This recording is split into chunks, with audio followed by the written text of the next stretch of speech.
Alright, welcome back. So now you have learned what a domain name is, you've registered your domain name, you have set up your web hosting through your WHM for your domain name.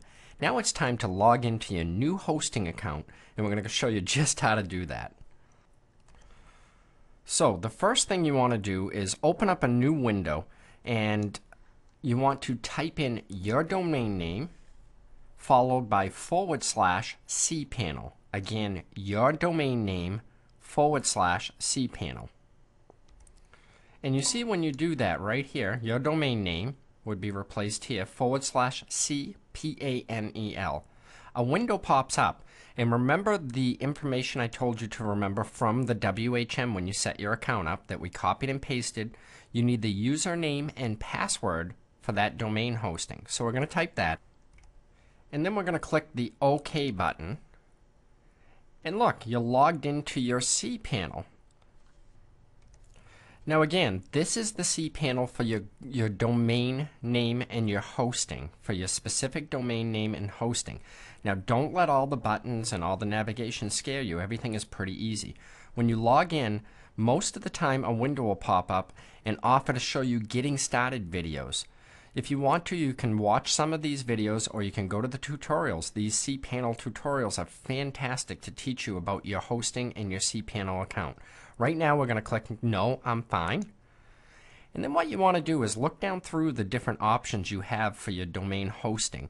If you scroll down, and we're going to install your first website using a software called Fantastico and WordPress. So you want to look for the Fantastico Deluxe icon. Go ahead and click on that. Fantastico will open, and these are all the different auto-install softwares and carts and whatnot over on this side right here that you can install. You're going to look down through, and you're going to go to Blogs right here. Under Blogs, I want you to click on WordPress. The WordPress description will come up and tell you what it is and how it functions. You can go to the support forum and read about WordPress. WordPress is one of the simplest softwares to use to create a website.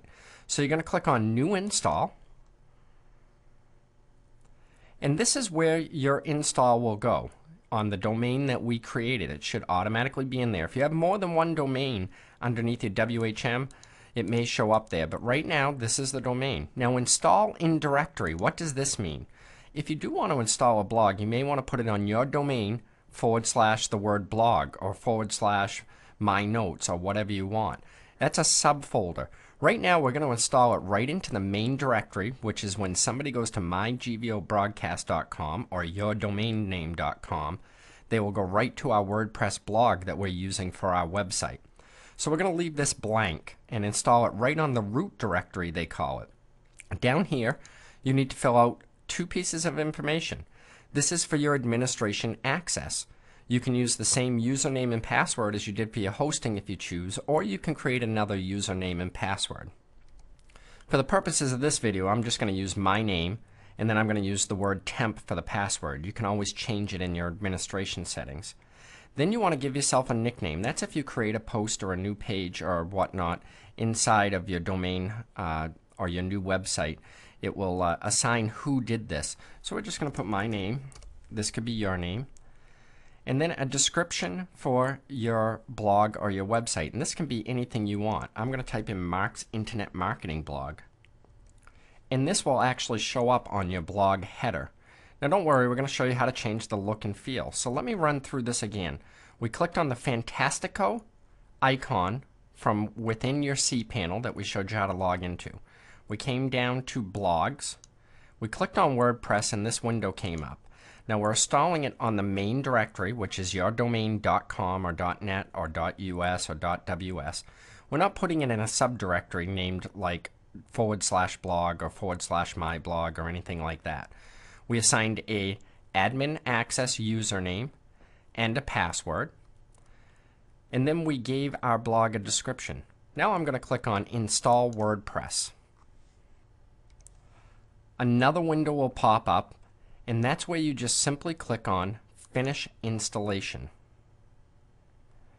and you will see the WordPress blog or website was installed on your main directory. Now let's go over there and take a look. So we will type in our domain name.